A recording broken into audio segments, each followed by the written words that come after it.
Vamos a empezar la siguiente clase. Seguimos con las doctrinas y esta tarde vamos a seguir con el adventismo del séptimo día. Es la clase 51, la parte número 5. Antes de empezar vamos a orar. Señor, alabado sea tu nombre, Señor. Te damos gracias, Señor, por el conocimiento que tú nos das, por las revelaciones y sabiduría que viene de ti, Señor. Te pido que abras nuestro entendimiento, Señor, que bendigas a todas las personas que se encuentran aquí y las personas que nos siguen en línea, Señor. Padre, toda la honra y toda la gloria te la damos a ti, en el nombre de Jesús. Amén. Bueno, vamos a empezar. El adventismo del séptimo día, parte 5, la observancia del sábado. Los adventistas, antes de empezar la clase, quiero leerles un párrafo que saqué de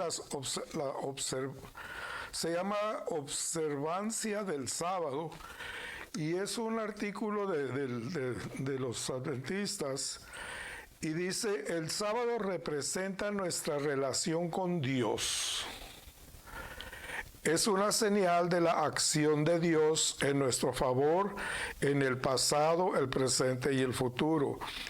El sábado protege la relación del ser humano con Dios y nos brinda un tiempo esencial para profundizar esa relación.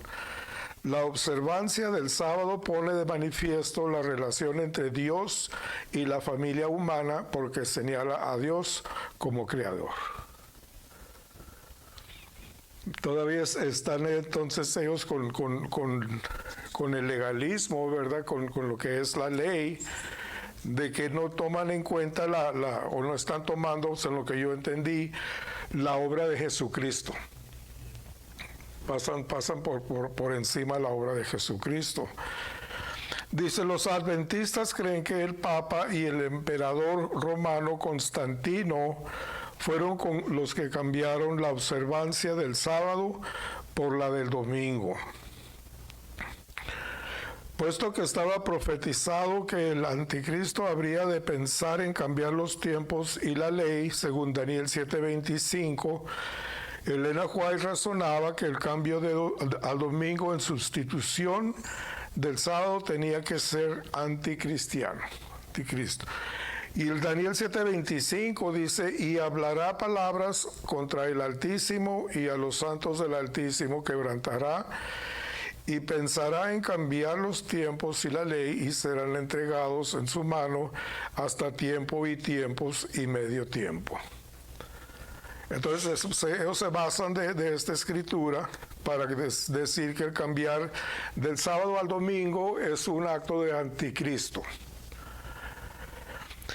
La atribución de este cambio al Papa o a Constantino es un error histórico. Los cristianos empezaron a reunirse en el primer día de la semana, poco tiempo después de la resurrección del Señor. ¿Por qué? Porque era el día de la resurrección. En Juan 21 y Juan 20:19, Juan 21 dice, el primer día de la semana, María Magdalena fue de mañana, siendo aún oscuro, al sepulcro y vio quitada la piedra del sepulcro.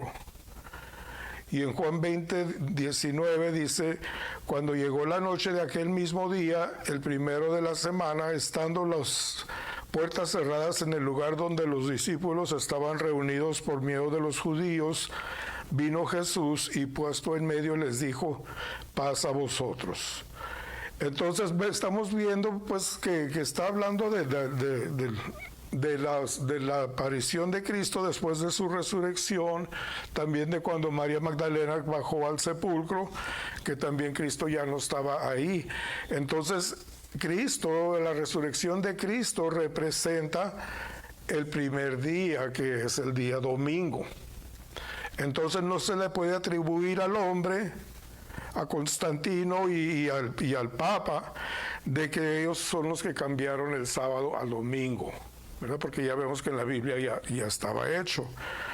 La resurrección de Cristo era el punto principal de su predicación. Era el sello de Dios sobre el ministerio de Cristo.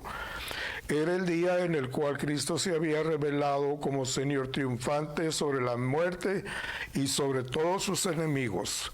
Era el día del Señor, así como lo solía llamar la Iglesia Apostólica. El día del Señor, cuando estudiamos muchas veces la Biblia, el día del Señor se refiere a cuando se haga venga de Jesucristo y castiga a los que se tienen que castigar. Ahora el día del Señor, cuando el Señor haga juicio aquí en la tierra. Pero también se refiere al día de la resurrección de Jesucristo. Entonces, las dos cosas. Yo siempre había atribuido el día del Señor, cuando venga el Señor, y que intervenga a juzgar a sus enemigos. Y así lo veía yo el día del Señor. El día del Señor era algo de temor, pero el día del Señor es el día de resurrección también. Apocalipsis 1:10. Yo estaba en el Espíritu en el día del Señor y oí detrás de mí una gran voz como de trompeta. Ahí está hablando del día del Señor, pero ahora se está refiriendo a la resurrección. La palabra original que empleó para ser del Señor es la que traducimos en español como domingo. Observemos los acontecimientos que han santificado o han dado significado y preeminencia al primer día de la semana para ver que fue Dios quien santificó y no el Papa o Constantino. Número 1, varias de las fiestas y ceremonias religiosas de Israel tenían que ser celebradas el primer día de la semana, llamado el octavo día. Entre ellas estaba la entrada de los sacerdotes en el tabernáculo para ministrar en su turno, la fiesta de las primicias, la de Pentecostés. Es importante cuando vemos que las fiestas son las fiestas de Dios, ¿verdad? No son fiestas de los judíos, no es fiestas cristianas, son fiestas de Dios. Entonces él está diciendo que las fiestas se hacen en el octavo día, que es el domingo, refiriéndose, celebrando de nuevo otra vez la resurrección de Jesucristo. ¿Puedo decir algo? Sí, hermano.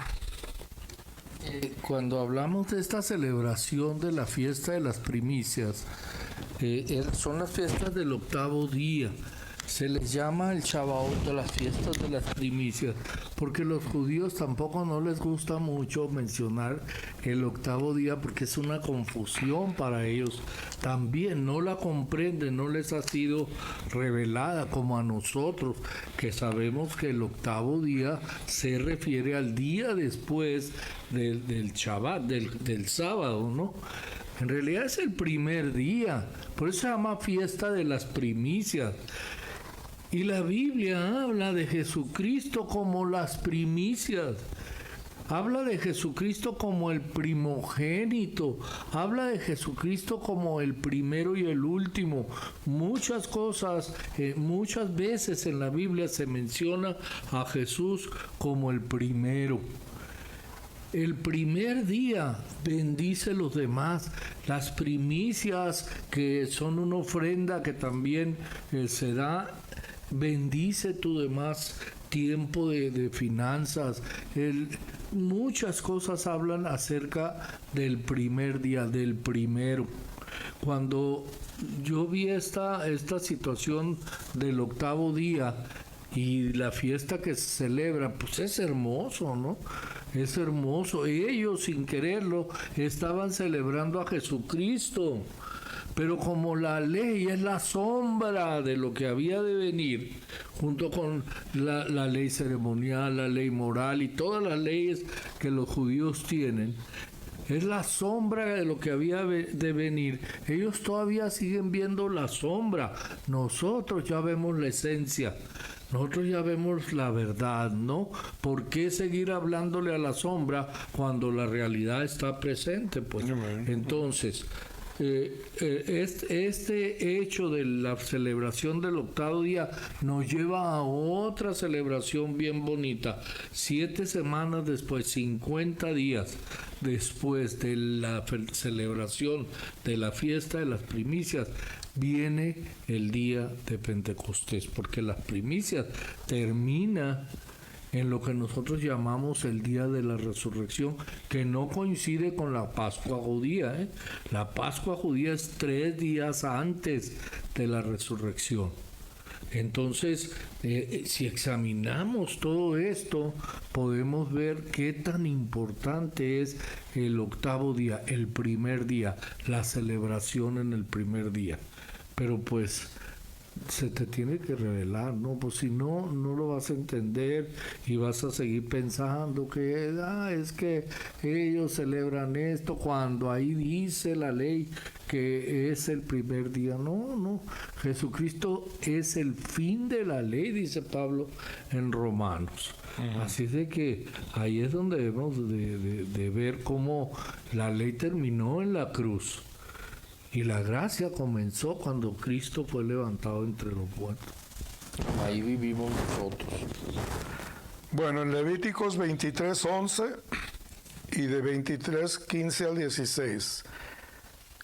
El 23:11 no está aquí. Oh. Dice, y el sacerdote mecerá la gavilla delante de Jehová para que seáis aceptos al día siguiente del día de reposo, la mecerá.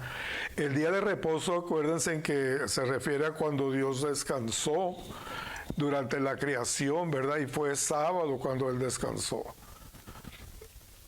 Así que dice, regrésame, please, brother. Dice, mecerá la gavilla delante de Jehová para que seas aceptos al día siguiente del día de reposo, al día siguiente del sábado, la merecerá. Y luego el 23, 15 y 16, y contaréis desde el día que sigue al día de reposo, el sábado, desde el día en que ofreciste la gavilla de la ofrenda mecida, 7 semanas cumplidas serán. Hasta el día siguiente del séptimo día del reposo contarás 50 días, entonces ofreceréis el nuevo grano a Jehová. Amén. Okay. Esto, hermano, quiero decir algo ahí. Esto es una muestra de cómo los judíos tenían en gran estima las cosechas. Hablaban de las primicias como los primeros granos que se daban, y la gavilla era como un filtro donde cernían eso y sacaban la cizaña o lo malo para que solamente pasara el grano de trigo, y eso era lo que le ofrecían al Señor. Pues por eso se llamaba la fiesta de las primicias, los primeros granos. Y luego al día siguiente comenzaban a contar esos 50 días para celebrar Pentecostés. Cristo resucitó en el primer día de la semana. Marcos 16:9 dice, habiendo pues resucitado Jesús por la mañana, el primer día de la semana apareció primeramente a María Magdalena, de quien había echado 7 demonios. Entonces el primer día de la semana, cuando Jesucristo resucitó, fue en domingo. Got it? Okay. 3. El Cristo resucitado se manifestó 6 veces en el domingo. Lean en casa Lucas 24:13, Lucas 24:33 al 36, Juan 20:13 al 19 y Juan 20:26. Dios derramó el Espíritu Santo el día de Pentecostés, que siempre cae en primer día de la semana. En domingo, porque es 5 semanas después de la fiesta ordenada por Dios en Levítico 23, 15, 16 y 23, 21 que leímos antes. Es mucho significado, hermanos, para nosotros que las fiestas son ordenadas por Dios. Porque entonces no le podemos atribuir el significado a leyes de los hombres, creencias de los hombres, sino a los propósitos que vienen directamente de Dios.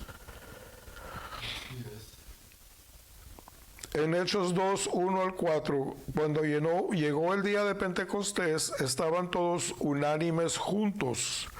Y de repente vino del cielo un estruendo como de un viento recio que soplaba, el cual llenó toda la casa donde estaban sentados. Y se les aparecieron lenguas repartidas como de fuego, asentándose sobre cada uno de ellos.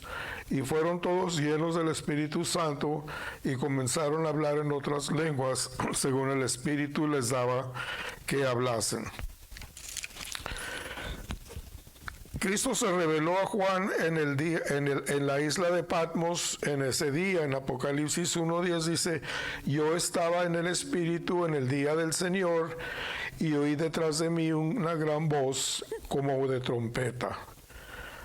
Los cristianos iban a la sinagoga los sábados, pero los domingos se reunían para tomar la cena, predicar y apartar su ofrenda para el Señor. Iban 2 días seguidos, ¿verdad? A la iglesia, iban los sábados y los domingos. 1 Corintios 16, 1, 2. En cuanto a la ofrenda para los santos, haced vosotros también de la manera que ordené en las iglesias de Galacia. Cada primer día de la semana, cada uno de vosotros ponga aparte algo según haya prosperado, guardándolo para que cuando yo llegue no se recojan entonces ofrendas. Esta la oímos muchas veces cuando estamos hablando de las ofrendas y los diezmos, ¿verdad? En Hechos 22 dice: el primer día de la semana, reunidos los discípulos para partir el pan, Pablo les enseñaba habiendo de salir al día siguiente y alargó el discurso hasta la medianoche. El emperador romano Constantino legalizó la observancia del domingo en el 31 después de Cristo, pero con esto solo le dio reconocimiento oficial a la costumbre existente. O sea, ya existía la costumbre, pero no era algo que se había dado legalmente, un escrito, ¿no? Como prueba de ello, basta consultar los escritos de los padres de la iglesia primitiva. O sea, hay constancia de esto. Bernabé, el compañero de Pablo, escribió: de manera que nosotros observamos el octavo día con regocijo, el día en que Jesús resucitó de los muertos. Entonces, nuestras reuniones los domingos es una observación de la resurrección de Jesucristo. Cada domingo estamos festejando que Jesús resucitó y debemos de venir felices al templo. Es una celebración, el servicio es una celebración, estamos festejando la resurrección de Jesucristo.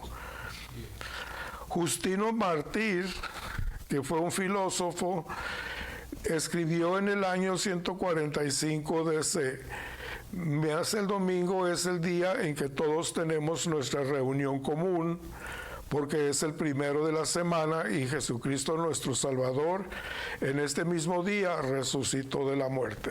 ¿Puedo decir algo? Sí. Fíjese que ahorita hablaba de cómo los judíos pues se reunían 2 días, ¿verdad? Ellos no habían dejado su costumbre del sábado. Ellos seguían cumpliendo con la ley, pero ahora sabían que su celebración verdadera era en domingo. Un día tuvieron que dejar las costumbres judías, pero eran una costumbre, eran una tradición para ellos.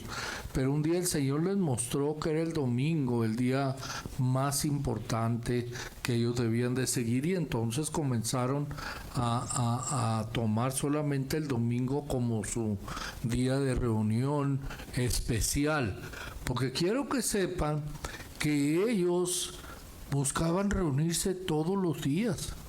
Inclusive llegaron a tener concentraciones comunes para estar siempre estudiando la palabra, que en ese tiempo pues estaba basado más que todo en los evangelios, había pocas cartas que los apóstoles hubieran escrito, buscaban siempre la revelación pues del Espíritu Santo. Cuando yo leo estas historias de cómo era la iglesia primitiva, hay libros acerca de esto y son testimonios de hombres como estos que estás diciendo, donde ellos están hablando acerca de cómo eran y qué hacían en estas reuniones. Estas reuniones podían durar horas y horas. Esa reunión que está hablando Pablo, de que leíste ahorita, de que estaban juntos, estaba un muchachito ahí sentado en una ventana y duró hasta la medianoche. Imagínense aquí que me quedaré un día o tú predicando hasta la medianoche, ¿no? Pues no aguantan, las gente se van a las 2 primeras horas, pero esas se quedaron ahí y había muchas velas prendidas y un chamaquito que estaba sentado en una de las ventanas se cayó para abajo, ¿no? Estaba alto el lugar donde estaban, pero fue resucitado por el poder de Dios. Se veían milagros, se veían sanidades, se veían este tipo de cosas porque permanecían en el Espíritu. No era de que, ay, ¿cómo duró el pastor? No, hay que, 2 horas. No había tal, ¿no? Ellos perseveraban en estudiar la palabra, en estar, y todos los días, dice ahí, hermano, y se iban a las casas, y andaban y hacían y todo, pero la celebración importante para ellos era el domingo, porque hacían esto, celebraban la resurrección de Jesucristo, pues. Y sí es cierto, estaban cumpliendo momentos con la ley porque vivían en una comunidad judía, no les quedaba otra. Pero cuando los judíos se daban cuenta de que hacían esto, pues comenzaban las persecuciones, decían estar en contra de lo que les hemos enseñado acerca de la ley, y para ellos la ley era bien importante, era una cosa que no podían tolerar que alguien la quebrara de una u otra manera, ¿no? Entonces por eso ellos hacían este tipo de situaciones, pero en realidad estaban entregados por completo al estudio de la palabra, a las revelaciones. Ellos fueron los que empezaron a ver la sombra de lo que había de venir para interpretar los evangelios. Empezaron a ver que el Antiguo Testamento revelaba el Nuevo Testamento que contenía los evangelios. Empezaron a ver que, como dijo Jesucristo, efectivamente toda la escritura hablaba de él. Descubrieron esas perlas, esos diamantes en el Antiguo Testamento donde se estaba manifestando Jesús. Esto no es nuevo, no es una revelación nueva. Ellos, perseverando en el Espíritu, dicen, tenían y venía esa revelación sobre ellos. Vivían algo muy bonito, hermano. No solamente tenían todas las cosas en común, como dice la Escritura en Hechos, sí, tenían el Espíritu Santo en común, que les revelaba, que les hablaba. Por eso pues escribían de la manera que escribían, ¿no? Los apóstoles. Por eso Pablo en la Revelación escribió de la manera que escribió.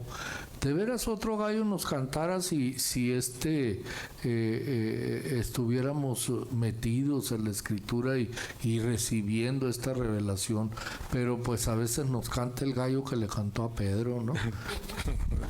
Y es por eso que se le echaban encima a Jesús, ¿no? Que se la iban viendo a ver si iba a hacer alguna obra, un trabajo o algo en el sábado, ¿verdad? Para acusarlo, ¿verdad? Pero Jesús ponía primero el amor. Él era el amor, y cuando necesitaba a alguien sanidad o cosas así, él no se atenía a que era sábado, él se atenía primero el amor por las personas. Este Justino Mártir, nunca había oído hablar de él y busqué un poquito de él. Este señor empezó a hablar al favor del cristianismo y lo querían hacer que cambiara de pensar, que renunciara a lo que era el cristianismo, y él se negó, y en el 162 DC lo decapitaron. Lo decapitaron por no renunciar al cristianismo. Y luego Ignacio, convertido bajo el ministerio del apóstol Juan, escribió: todo aquel que ama a Cristo celebra el día del Señor. consagrado a la resurrección de Cristo como el principal de todos los días, no guardando ya más los sábados, sino viviendo de acuerdo con el día del Señor, en el cual nuestra vida se levantó otra vez por medio de Él y de su muerte. Que todo amigo de Cristo guarde el día del Señor, el día de resurrección. Se me olvidó decir algo. Sí, ¿no? Ahorita que hablabas del día del Señor, es que pues tiene esas raíces griegas, dominé o latinas, quiere decir Señor. Por eso es dominé es el día del Señor. Eso es lo que quiere decir y cuando no entendemos el significado del domingo en el latín, entonces nos vamos a buscar pretextos para decir que la celebración del domingo, que en inglés es Sunday, el día del sol, estamos celebrando al sol, pero no estamos viendo las raíces de la palabra.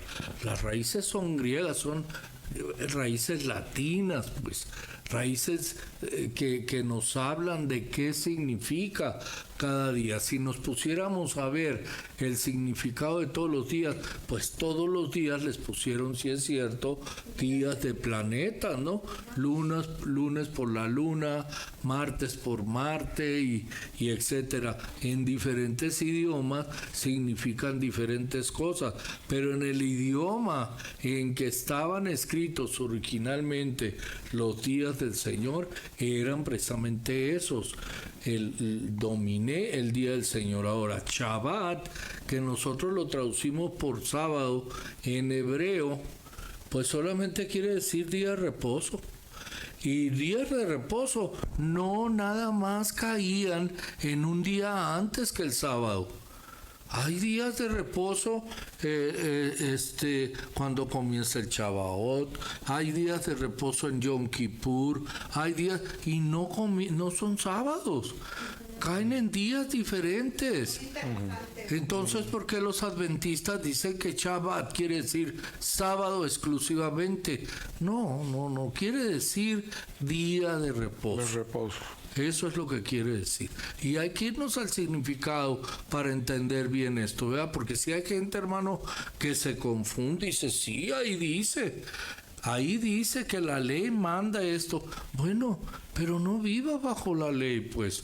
Porque Pablo también dice en Romanos, creo que 5:4 dice, de Cristo os desligasteis, dice, de Cristo te separaste todos aquellos que por la ley quieren ser justificados. Estás separado de Cristo.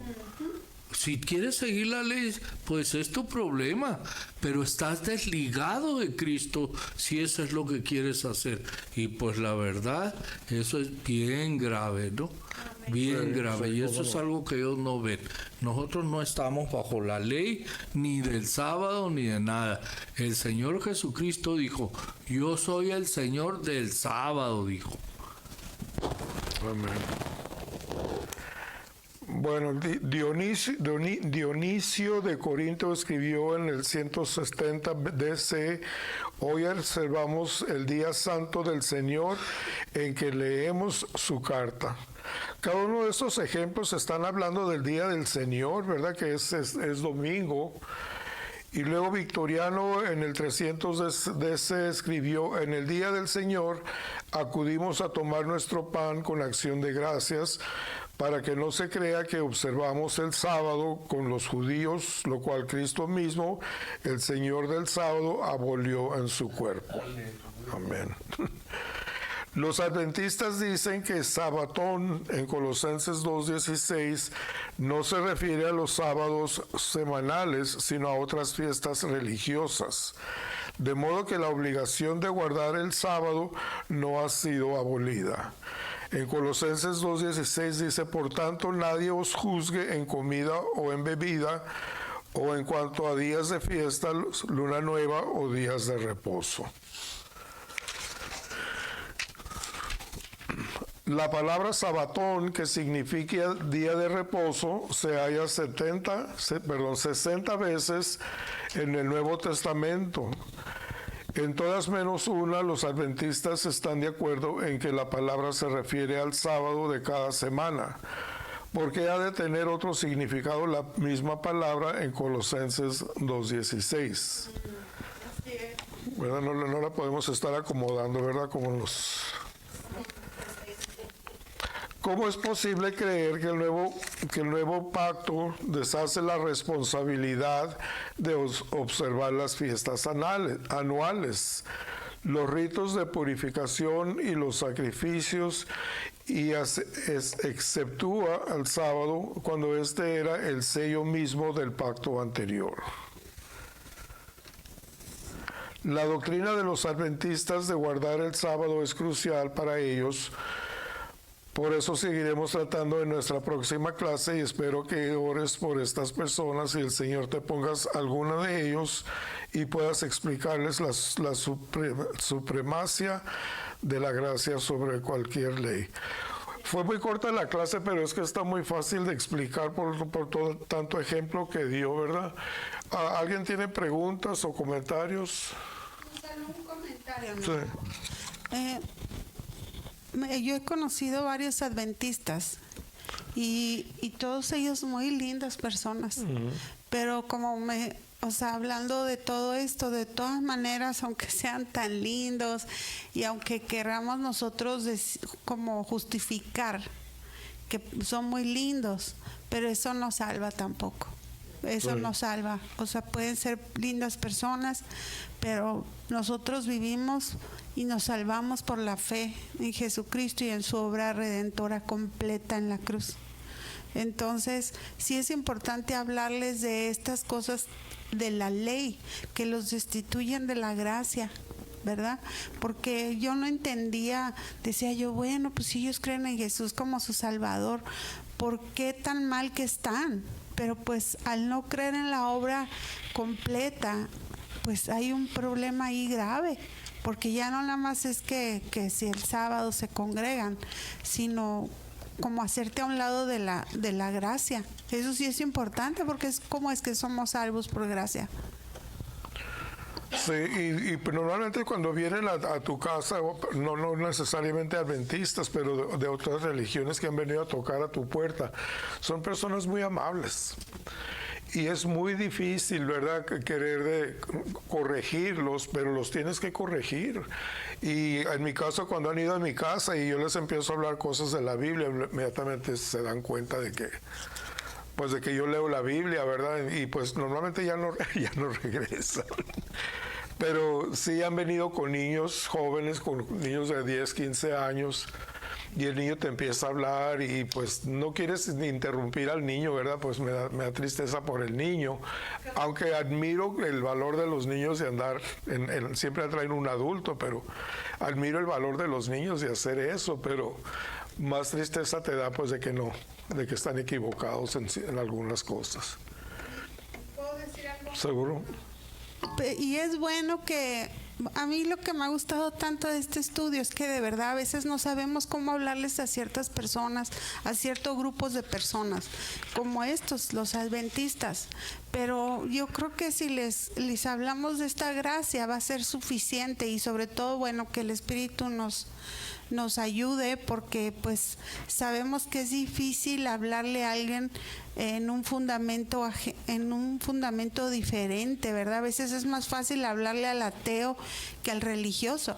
A veces es más fácil porque ya tienen unas fortalezas tan grandes, pero esta es otra oportunidad para saber cómo orar por ellos, ¿verdad? Sí. Que se les revele la gracia, que les podemos compartir de derribar estas fortalezas en sus mentes, ¿verdad? Y explicarles, aunque no somos expertos en lo que habla el sábado la Biblia, pero sí podemos hablarles del primer día. Tener una idea de lo que... Tener una idea de ese primer día. ¿Cómo podemos decir, ay, sí, coincidencias? días, el domingo, el día de la resurrección, y a los 50 días otra vez cae en domingo Pentecostés, pues quiere decir que es un gran día de celebración. Lo vemos en la resurrección y lo vemos en Pentecostés. Así es. Y son detallitos que podemos retener para al final poderles compartir a estas personas, o de la comida sobre todo, porque de verdad no consumen el puerco ellos. Yo me recuerdo a Salomón, un señor bien bella persona, y le quise invitar unas lentejas y me dijo, ¿tienen tocino, verdad? Sí. No, gracias, me dijo. Y yo no recordaba esta escritura, ¿verdad? Que nadie nos juzgue en comidas ni bebidas. Claro, hoy les pasé una escritura en el WhatsApp de la iglesia, cómo debe ser nuestra enseñanza siempre de una manera, lo voy a resumir, en amor. Sí. Porque si vas a exhortar a alguien, no debe ser para contender, no porque yo sé más. Verdaderamente nuestro corazón debe estar a ver, ¿por qué lo estoy haciendo, Señor? Realmente te quiero mostrar a ese Jesús que nos ha hecho libres, porque esa verdad los va a hacer libres. Yo los conocía, era de que córrele el viernes en la tarde, ya no los ves a los adventistas, están atados a la ley. Y ya ellos desde la puesta del sol ya se guardaron, ¿verdad? Entonces, bueno, ya hemos aprendido varias cositas de qué hablarles a ellos para ayudarles a conocer el camino, ¿verdad? Sí, así es. Bueno. Pues mira, esto que dice mi esposa es bien importante, y no solamente aplica a los adventistas porque guardan el sábado, aplica a todas aquellas personas que en su religión creen que cumpliendo la ley la persona es salva. Las doctrinas, la sana doctrina dice siempre que somos salvos por gracia. Lo contrario es legalismo, porque crees que tú te puedes salvar cumpliendo los mandamientos o siendo buena persona, que viene resultando casi lo mismo. Entonces, ellos deben de pensar en su corazón.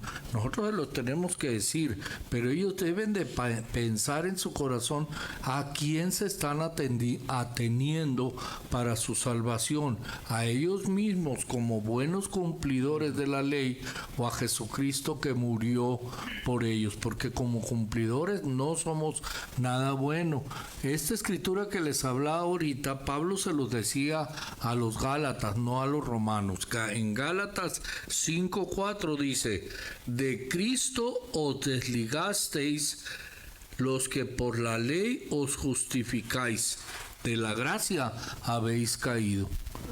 ¿Tú quieres darte cuenta que sana es la doctrina que predica cualquier persona de cualquier religión? Pregúntale, ¿cómo te vas a salvar? No le hace que él diga que Jesucristo es su Salvador.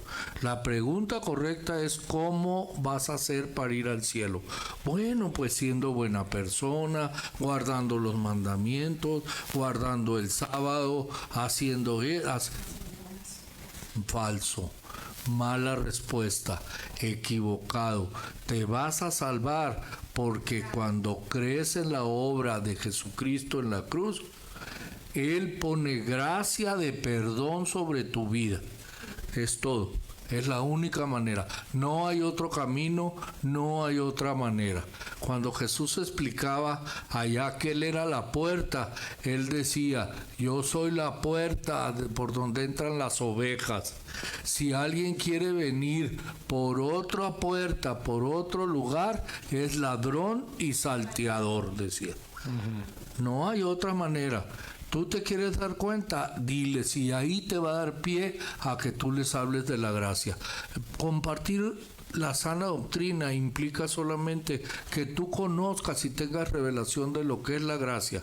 Y entonces ya facilito puedes compartirlo. Sí, Sí. Por ejemplo, cuando me han querido decir que cualquier cosa, yo les hago ver, pues si nosotros nos podemos salvar por nuestros esfuerzos, era Dios que viniera Jesucristo a morir una muerte tan horrible, ¿Para qué vino entonces si no lo necesitábamos? Sí, porque dicen que son cristianos, pues. Sí. Entonces tienen que saber que la obra de la cruz fue nuestra redención, fue lo único que nos abrió camino hacia el Padre. No hay otra manera, no hay otra solución para nuestro pecado que la sangre de Jesús derramada en la cruz. Es todo lo que hay.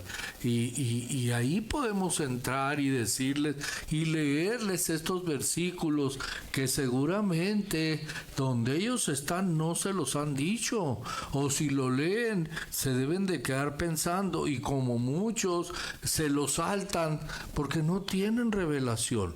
Entonces prefieren leer libros escritos de personas que han interpretado la escritura a su manera para acomodarla a sus doctrinas, y se les hace mucho más comprensible y más lógico.